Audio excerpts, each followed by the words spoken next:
வேணுமெல்லாம் பேசிட்டு లాస్ట్ వచ్చి గాయ్స్ ఇప్పుడు మనం వచ్చి ఉండేది రాగిగుడ్డ దేవుడికి రండి చూస్తాము. దేవుడి దగ్గర ఎత్తకోదు ఫోటో.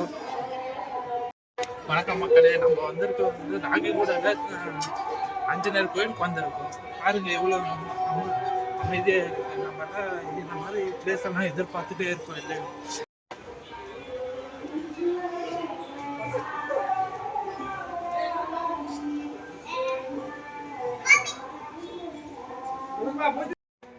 மக்களே, நான் சொல்லியிருந்தேன் இல்லை நம்ம புது புது இடங்கள்லாம் எக்ஸ்ப்ளோர் பண்ணுவான்ட்டு. பாரு இன்னைக்கு ஆஞ்சநேயர் கோயிலுக்கு வந்திருக்கோம். இதே போல் அப்டேட்ஸ் வர. கோயில் பேர் வந்துட்டு ராகிகுட்டா டெம்பிள், பெங்களூரில் இருக்குது. Must visit place. கொஞ்சம் பெருசாக இருக்கும், பீஸாக இருக்கும். அண்ட் எல்லா சைட்லேயும் நீங்கள் பார்க்கலாம், வித்தியாசமாக ஆஞ்சநேயரை பார்க்கலாம். அதனால் அமைதியோடு இருக்கும். தம்பி அப்பப்போ ஸ்டக் ஆகிடுவார் பேச முடியாமல், கொஞ்சம் அட்ஜஸ்ட் பண்ணிக்கோங்க, சப்போர்ட் பண்ணுங்கள். போக நல்லா போடுவோம்.